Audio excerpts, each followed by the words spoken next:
les êtres circulent les uns dans les autres », écrit Diderot dans Le Rêve de d'Alembert, un dialogue délirant rédigé en 1769. Il poursuit « Tout est un flux perpétuel, tout animal est plus ou moins homme, tout minéral est plus ou moins une plante, toute plante est plus ou moins animale, il n'y a rien de précis dans la nature. » Ce qui pose une question redoutable, et cette fois très précise. Si tout est dans tout, si les espèces, les genres, les sexes, les individus ne sont que des formes transitoires, alors d'où vient la vie ? Chez les chiens, les chats, les chevaux et d'autres animaux, la semence contenant des spermatozoïdes se forme dans des bourses qu'on appelle testicules. Voilà, il y en a deux. Testicules, et ça s'appelle testicule. Bien. Cette semence sort par le sexe. Non, je comprends pas. Ils disent cette semence sort par le sexe. On ne sait pas où est le sexe. On ne sait pas ce que c'est le sexe. Contrairement à ce qui se passe chez les animaux, l'homme et la femme sont poussés à s'unir ainsi par un puissant élan d'amour et de tendresse. C'est drôle. Pourquoi l'amour et la tendresse, ça fait le bébé ? Je trouve qu'ils ont mis des choses trop compliquées, des mots compliqués que les enfants ne comprennent pas. Nous, depuis chez vous ce matin, vous êtes professeur de philosophie en classe préparatoire au lycée Lamartine. Vous êtes l'auteur d'un ouvrage qui s'appelle La philosophie expérimentale de Diderot et la chimie. Philosophie, science et art. Est-ce que vous êtes d'accord pour dire que le dialogue, nous allons parler ce matin, Le Rêve de d'Alembert, pose à sa question aussi, à sa façon, la question que nous sommes en train d'écouter, c'est finalement d'où vient la vie, quelle est l'origine de la vie, et c'est une manière de raconter une histoire à partir de cette question de l'origine de la vie, non ? Oui, tout à fait. C'est vrai que la question de l'origine de la vie se pose d'autant plus chez Diderot qu'on peut avoir l'impression qu'elle est partout. Et dans cette espèce de circulation que vous rappeliez au début de l'émission, on a l'impression qu'on a déjà quelque chose comme une vitalité, les éléments ont déjà une sorte de vie. Diderot d'ailleurs le dit ainsi dans les éléments de physiologie. Et on peut se demander si Diderot peut penser l'origine ou s'il n'est pas plutôt en train de nous mettre en quelque sorte face à une profusion de vie. Donc c'est vraiment une question, oui, tout à fait. Entre monstres, abeilles à 600 têtes, éléphants qui naissent de la poussière, gouttes d'eau qui abritent l'univers entier, ce dialogue est à la fois un texte délirant, je l'ai dit, mais aussi très instructif. Il y a une dimension scientifique dans le texte quand même, non ? Oui, tout à fait. D'ailleurs, cette dimension scientifique se voit aussi dans les images. Il faut en quelque sorte rompre avec une idée qui pourrait être appelée positiviste, selon laquelle il y aurait la science d'un côté et une philosophie littéraire de l'autre qui procéderait par image. L'abeille que vous citiez il y a un instant est aussi une image prise par le médecin Bordeu pour penser en fait la question de l'unité ou la question du rapport entre les parties d'un animal. Et quand Diderot construit sa pensée à partir des images, bien sûr, il fait un travail qu'on peut qualifier de philosophique, peut-être même de spéculatif par moment, mais c'est quelque chose qui est aussi en prise avec les sciences. Et il faut aussi voir que la science ne sera pas du coup quelque chose qui est réduit à des résultats, ni même à des méthodes, mais on va faire rêver un géomètre, on va faire converser un médecin. Donc il y a aussi cette dimension plus discursive, mais aussi peut-être aussi plus ludique de la science, que Diderot sait vraiment très bien mobiliser.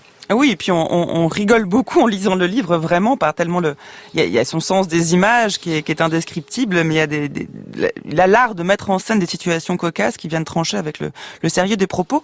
Ce dialogue a une histoire intéressante. Le Rêve de d'Alembert, j'ai dit, il est rédigé en 1769, avec deux autres textes d'ailleurs qu'on trouve dans le même volume, mais il a été publié beaucoup plus tard. Comment ça se fait ?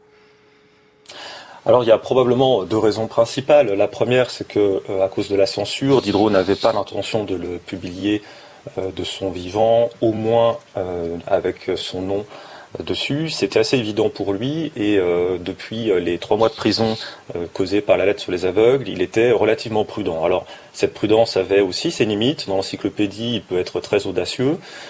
Enfin, pour ses ouvrages en nom propre, il a quand même estimé que il valait mieux faire attention. La deuxième raison, c'est que dans son entourage, d'Alembert pour commencer, on n'a pas trop apprécié l'ouvrage. Il l'a pas montré à beaucoup de personnes. Il avait un manuscrit qui était quand même tenu secret, mais d'Alembert n'a pas apprécié son rôle. Il faut dire que Diderot lui fait faire un certain nombre de choses un petit peu étonnantes ou peut-être délicates à assumer. Oui, parce que d'Alembert existe vraiment.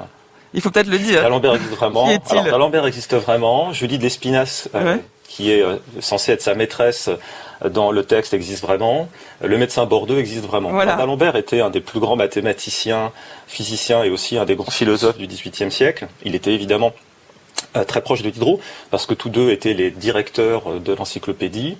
Et au moment où Diderot rédige le Rêve d'Alembert, en 1769, les volumes de texte de l'encyclopédie ont déjà été tous publiés. L'aventure se prolonge avec les planches, mais il faut dire que le couple Diderot-d'Alembert est peut-être un petit peu moins actif de ce point de vue-là, mais ils sont restés amis jusqu'à la fin. Et d'Alembert est aussi, dans le texte, un homme, c'est ça peut-être qui peut être un peu gênant, un homme à qui il arrive plein de choses, qui a une espèce d'indigestion de discussion, parce que dans le premier entretien, Monsieur Diderot et Monsieur d'Alembert parlent, et Monsieur Diderot dit à Monsieur d'Alembert, vous continuerez à penser à tout cela, vous verrez, et Monsieur d'Alembert, en quelque sorte animé par ces paroles-là, physiquement il lui arrive plein de choses, à la fin ça se termine par une éjaculation un peu cachée, on a des petites notations ou des remarques sur sa liaison avec Julie de Lespinasse et sur un certain nombre de points qui touchent à la sexualité. Oui. Donc on peut comprendre que d'Alembert ait demandé à Diderot en fait de lacérer, c'est-à-dire déchirer le manuscrit, ce que Diderot a fait, semble-t-il, mais il restait d'autres manuscrits, Dieu merci, si je peux dire, parce que c'est comme cela qu'on a pu avoir le texte, qui va donc avoir aussi toute une histoire un peu bizarre, puisque quelques morceaux vont être publiés pendant le mouvement révolutionnaire, mais pas le texte lui-même, comme vous l'avez dit, il est publié seulement en 1830, mais il y a quelques pièces qui vont être publiées par Néjon, avec des mélanges bizarres, où il va mélanger le Rêve d'Alembert et les éléments de physiologie, il va recomposer un peu un texte. Et d'ailleurs, Néjon va aussi mettre un peu à distance ce qu'il y a d'un petit peu déshonnête, comme dit Diderot dans le texte, c'est-à-dire tout ce qui va toucher à la sexualité, au jeu aussi, que nous apprécions tant entre les personnages. Donc cet aspect-là, qui est typique du XVIIIe siècle, est aussi quelque chose qui pouvait ne pas plaire aux proches de Diderot ou à ceux qui voulaient assurer sa respectabilité. Et pourquoi lui-même tient à ce dialogue ? S'il l'écrit, c'est qu'il estime qu'il y dit quelque chose d'absolument essentiel. Oui, alors je pense que sur le plan de la philosophie et de l'écriture de Diderot, c'est un des textes vraiment majeurs, c'est un texte absolument fondamental quand on étudie Diderot, et pas seulement d'ailleurs, parce que c'est tout le paradoxe de la pensée de Diderot, c'est qu'elle est extrêmement puissante et novatrice, mais que la plupart des hommes de son temps ne le savaient pas, parce qu'ils n'ont pas pu lire le Rêve d'Alembert. C'était vraiment réservé à quelques privilégiés qui ont pu y avoir un accès indirect ou par quelques lectures. Et pour nous, c'est un texte vraiment très intéressant, à la fois par sa construction, très dynamique, très enjouée, par aussi la puissance des images. Il y a beaucoup d'images extrêmement intéressantes, et par la question on peut le dire d'une manière très absolue, même si Diderot va subdiviser la question de l'origine de la vie, qui est une question évidemment redoutable, parce que pour un matérialiste, on peut considérer qu'il y a deux grands types de phénomènes qui sont particulièrement difficiles à expliquer par la seule matière, par les seules forces immanentes et matérielles agissant dans la nature, c'est la vie et la pensée. Et comme Diderot a tendance à considérer que le passage du sentant au pensant est peut-être moins difficile à concevoir que le passage de l'inerte au sentant, c'est finalement la vie le principal problème. Il faut, comme il le dit dans le texte, réduire en quelque sorte le prodige. Il y a un seul prodige, c'est le passage de l'inerte au sensible, mais quand on dit prodige, on renvoie à une puissance supérieure. Il faut réduire ce prodige, il faut être capable, non pas de l'expliquer en totalité, mais d'essayer de l'éclairer par des combinaisons, par aussi une hypothèse sur laquelle on reviendra probablement, l'hypothèse de la sensibilité potentielle de la matière. Donc il faut être capable en quelque sorte on peut dire cerner ce phénomène de plusieurs manières pour essayer de l'apprivoiser, l'appréhender. Ça veut dire que pour Diderot, de la matière à la pensée, il n'y a pas un saut, c'est-à-dire que c'est une question de degré au fond, ce qui sépare la matière de la pensée ? Oui, on peut le formuler ainsi. Je pense que la grande innovation philosophique de Diderot dans cette question, c'est d'articuler deux choses qui semblent en partie contradictoires.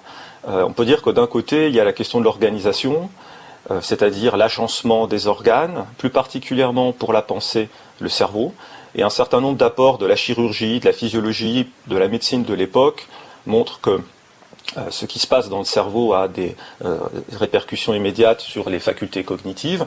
Et Diderot l'étudie, Diderot le sait. Ça, c'est un premier aspect.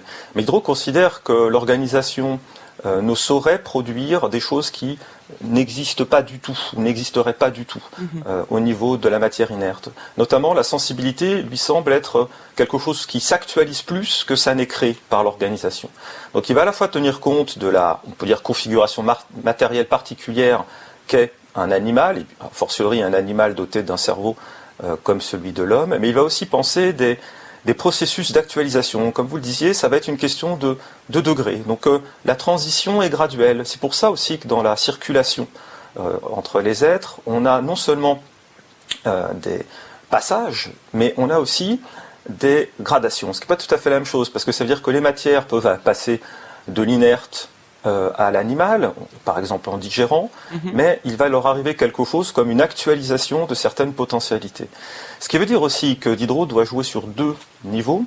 Le niveau de l'actuel, avec l'organisation notamment, pour la sensibilité, puis pour la pensée, puis aussi le niveau du potentiel, ce qui signifie que ce n'est pas seulement une question de degré, avec du plus petit et du plus grand, ou du plus faible et du plus intense, c'est aussi une question, on peut dire, d'état. C'est-à-dire que la sensibilité va connaître plusieurs états, dont deux principaux, l'état potentiel et l'état actuel. Mais les deux sont liés, c'est-à-dire que dans l'état potentiel, Diderot va quand même estimer qu'il y a un degré minimal d'actualisation. Il y a, on pourrait dire, toujours déjà une certaine réactivité, une certaine... Alors, vitalité est peut-être un peu fort pour les éléments les plus inertes de la matière, mais une certaine puissance qui rappelle, en quelque sorte, quelque chose de la vie. Vous dites, oui, encore un point, vous dites vitalité, c'est un peu fort. Vous n'inscrivez pas Diderot dans le courant vitaliste. Alors, je pense que si, on peut, mais il faut préciser. C'est-à-dire que c'est un vitalisme, s'il faut utiliser le terme, il est un peu rétrospectif, parce qu'il n'apparaît qu'à la fin du XVIIIe siècle. C'est un vitalisme qui serait celui de l'école de médecine de Montpellier, dont Bordeu, qui est un personnage du Rêve de d'Alembert, est un représentant éminent. Même chose, il y aurait Ménuret de Chambaud, qui est un des rédacteurs des articles de médecine dans l'encyclopédie. Et dans ce courant-là, l'accent porte principalement sur la spécificité du vivant, mais c'est une spécificité qui ne signifie pas que le vivant n'est pas matériel. Autrement dit, c'est plus par distinction avec des modèles, par exemple, venus du mécanisme ou venus de la chimie, qui prétendraient en quelque sorte annuler la différence entre l'inerte et le vivant. Cette école de médecine, qui intéresse beaucoup Diderot, signifie donc en quelque sorte, sur le plan philosophique, qu'il y a une spécificité de la vie. Sauf que, évidemment, si on pense les choses ainsi, on a du mal à imaginer toute la dimension matérielle, on a plutôt l'impression qu'on creuse un écart. Et ce que Diderot va essayer de faire, c'est montrer que cette spécificité de ce qu'on pourrait appeler la vie actuelle dans l'organisme, elle prend quand même origine dans des puissances matérielles plus fondamentales. Autrement dit, il va faire le lien, beaucoup plus qu'on ne le fait dans l'école de Montpellier en médecine, entre l'inerte et le vivant. Alors, si vitalisme veut dire la vie n'est pas matérielle, elle demande quelque chose comme une âme ou un agent supérieur, Diderot n'est pas vitaliste. Si vitalisme veut dire tout est actuellement vivant, Diderot va quand même considérer qu'il y a des différences entre un organisme et la pierre. Mais si vitalisme signifie à la fois qu'il y a une spécificité de la vie et que cette spécificité dépend quand même de puissance profonde de la matière, alors on peut dire que Diderot est vitaliste. Je crois vous avoir dit que j'avais fait un dialogue entre d'Alembert et moi. En le relisant, il m'a pris une fantaisie d'en faire un second. Les interlocuteurs sont d'Alembert qui rêve, Bordeu, et l'ami de d'Alembert, Mademoiselle d'Espinasse. Il est intitulé Le rêve de d'Alembert, et il n'est pas possible d'être plus profond et plus fou. J'y ai ajouté après 5 ou 6 pages capables de faire dresser les cheveux sur la tête de mon amoureuse. Aussi ne le verra-t-elle jamais. Mais ce qui vous surprendra, c'est qu'il n'y a pas un mot de religion et pas un seul mot déshonnête. Après cela, je vous défie de deviner ce que ce peut être. De d'Alembert en compagnie du philosophe François Pépin qui est avec nous depuis chez lui. On a dit que le texte était fou, François Pépin. On n'a pas assez dit aussi qu'il était magnifique, comme en témoigne le texte que l'on vient d'entendre, lu par Denis Podalides. Un mot sur la mise en scène quand même, parce que ce qui est intéressant dans ce dialogue, c'est que comme d'Alembert est malade, il ne parle pas directement au début du texte, et c'est Madame de Lespinasse qui l'a veillé pendant son délire, qui rapporte les propos de d'Alembert au médecin, Monsieur Bourdeux. Et le texte que l'on vient d'entendre s'inscrit dans cette mise en abîme. Oui, tout à fait. Alors c'est une construction assez intéressante parce qu'on aurait pu penser que ça risquait d'être un peu lourd. On a le médecin qui vient donner une caution scientifique à un rêve un peu délirant, on pourrait dire mettre un peu de sérieux là-dedans. Et on a, semble-t-il, au début, la jeune femme qui ne comprend pas ce qui se passe et ne comprend pas l'intérêt de ce que d'Alembert a dit. Et en fait, c'est pas du tout comme ça que ça se passe. Il y a quelque chose qui est un vrai dialogue, une vraie conversation, absolument, effectivement, délirante par moment, mais très, très sérieuse, en fait, sur aussi les questions profondes. Et on voit que Bourdeux rencontre, comme dit Madame de Lespinasse ou Mademoiselle de Lespinasse, c'est-à-dire qu'il devine ce que d'Alembert a dit en rêvant. Donc, quelque sorte, il a imaginé en tant que médecin et philosophe médecin, si l'on veut, ce que d'Alembert rêvant a pu dire. Et Mademoiselle de Lespinasse va au début avoir un rôle peut-être un peu second, mais très rapidement, elle réagit en posant des questions, en limitant aussi parfois les audaces de son interlocuteur, et en proposant, c'est ce que vous évoquiez tout à l'heure avec la lettre de Diderot, en proposant le sujet du dernier dialogue, ce sujet un peu scabreux, c'est le mélange des espèces. Oui. La question de savoir si on peut faire procréer deux espèces ensemble, qui est une question de l'époque, qui est une question naturaliste aussi, et la Diderot va la poser à un autre niveau. Et toutes ces questions-là montrent que c'est à travers ce qui est proposé par les personnages, aussi à travers la réaction, à travers parfois la nuance dans une proposition ou une réaction, que se joue aussi toute la subtilité de la pensée de Diderot. C'est un matérialisme qui se construit par le jeu qu'on peut appeler ici littéraire, et la beauté du texte fait partie, je pense aussi, de la profondeur philosophique de ce que propose Diderot. D'autant que ce qui est raconté ici, cette image du monde qui passe dans une goutte d'eau, que l'on voit à travers une goutte d'eau, fait référence à une goutte d'eau bien réelle, celle de John Needham, qui avait pour habitude justement d'observer au microscope les micro-organismes qui se développent dans une goutte d'eau. Oui, tout à fait. C'est une question qui intéresse beaucoup les savants et les philosophes de l'époque. C'est en fait l'apparition, semble-t-il,